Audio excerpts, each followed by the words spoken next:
Which golfer on the PGA Tour said, I don't feel like it's my job to be up here and sticking up for the PGA Tour or being a spokesperson. It's just the role I have found myself in. I'll give you a hint. He served both as the chairman of the Player Advisory Council in 2021 and now as one of the 4 player directors on the tour's policy board. On this episode of Big Boy Pants Golf, I've made some seriously good studio changes. This chair doesn't really hold its position on the way back. Now I got the wall. Before I had to do that goofy thing with this Blue Yeti mic, trying to get it 8 to 12 inches from my face, my pie hole. Now I got a boom mic. It's so relaxed. This thing was only $100 at Best Buy. Only took me a couple hours to figure out how to set it up. You gotta find some kind of table thing. It's about 2.5 inches wide. You screw it on, comes around. More importantly, let's focus on our boy, Rory McIlroy. As soon as it turned out that the temporary restraining order was denied to Matt Jones, Hudson Swafford, and Taylor Gooch, old school hater Rory comes out and says, oh, that was just common sense. Something like that. Remember, he's already been flip-flopping. Initially, it seems like the Live League is dead on arrival. No one's going to go over there. Then all his buddies from the European Tour leave. And so Rory had that kind of change of heart period where he was like, these tours need to kind of figure out how to work together. More money into golf is a good thing. And now he's back to original Rory. Rory 1.0, not Rory 2.0. Now he's saying that it was common sense that these players would be denied their opportunity due to their standing on the FedEx Cup list to play in the FedEx Cup playoffs.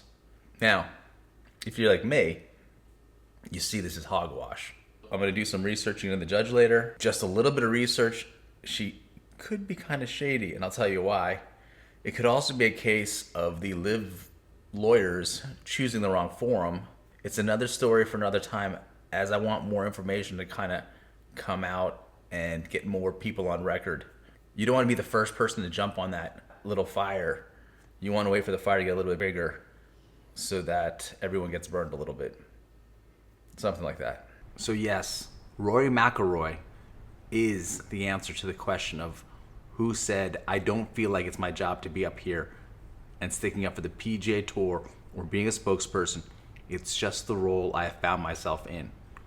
Rory, you are the head of the Players Advisory Council.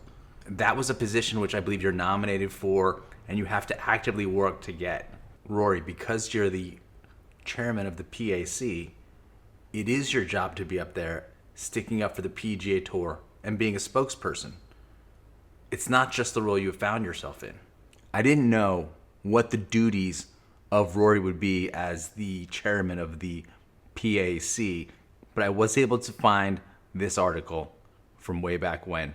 And in this article, it states that PGA Tour members rely on the PAC and the PGA Tour Policy Board to represent them on issues involving Fincham, now Jay Monahan, and his staff. From this article on July 7th, Rory McIlroy says PGA and Live must resist splitting the game as tensions continue to escalate between the competing tours.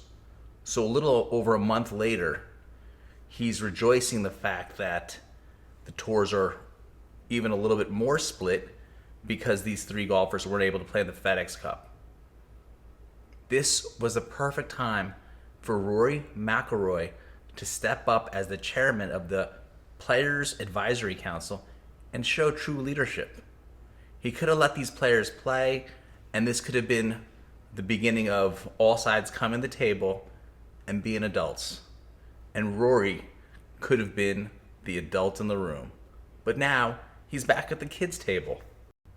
Rory McIlroy chooses whichever side he's on after licking his finger and checking which way the wind is blowing. Rory has a leadership position with the PGA Tour. He has the standing to speak with the upper management of the PGA Tour and help them make better decisions. Instead, when it's time to make a decision and be decisive, he just shirks away from his duties as the chairman of the Players Advisory Council. If you thought, as you said a little over a month ago, that the tours shouldn't be so divided, you could have stepped in right now and helped figure out a way to make both tours work together. Maybe it's time you stop flip-flopping every other month. Pick a side and then use your position to push for what you believe.